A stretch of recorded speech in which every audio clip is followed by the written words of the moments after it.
Niyatim ko'plarga ibratli bo'lib, tutmoqchi bo'lgandim nurli bir hikmat. Bo'la olmaganim ibrat hech kimga, ehtimol kimgadir eng katta ibrat.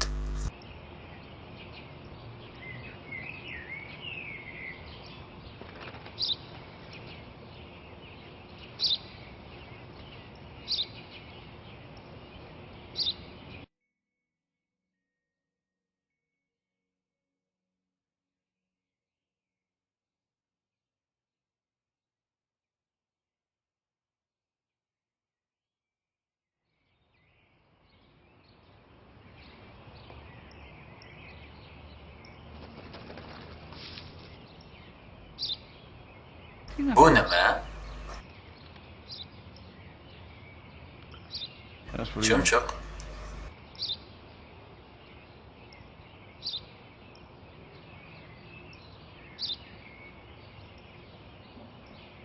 Bu nima? Hozirgina sizga aytdim-ku dada, chumchuq.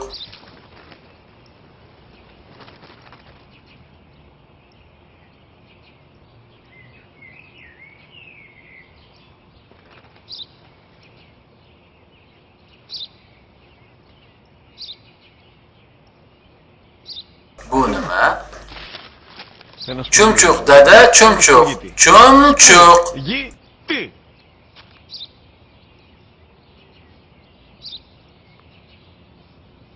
Bu nima? Nimaga bunaqa qilyapsiz? Sizga bu chumchuq deb bir necha marta aytdim-ku.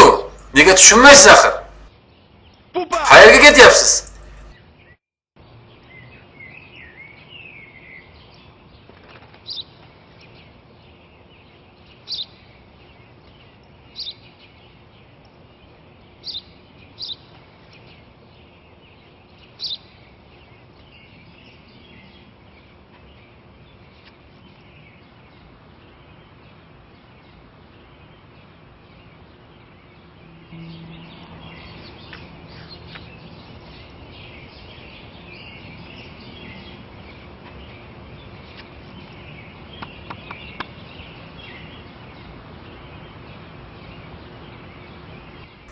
Ovozingni chiqar.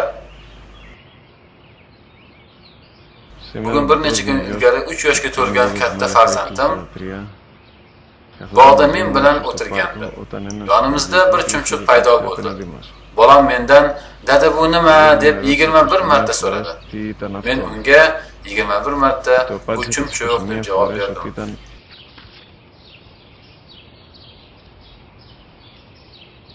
Har safar mendan so'raganida men uni quchoqlardim. U esa menga xuddi shu savolni takror va takror beraverardi.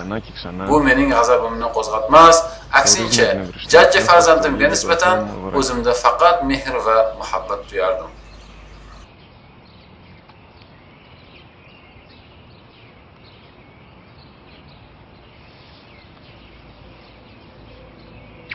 وَقَضَى رَبُّكَ أَلَّا تَعْبُدُوا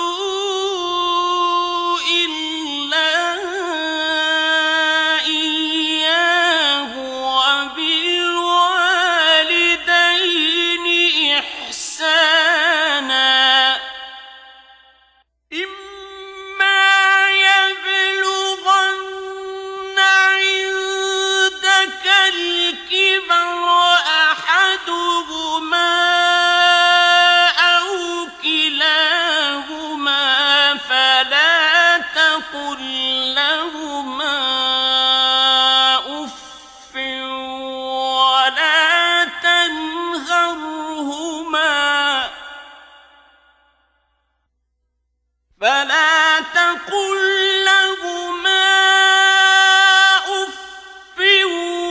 وَلَا تَنْهَرْهُمَا وَقُل لَّهُمَا قَوْلًا كَرِيمًا واخفض لهما جناح الذل من الرحمة وقل رب ارحمهما كما ربياني صغيرا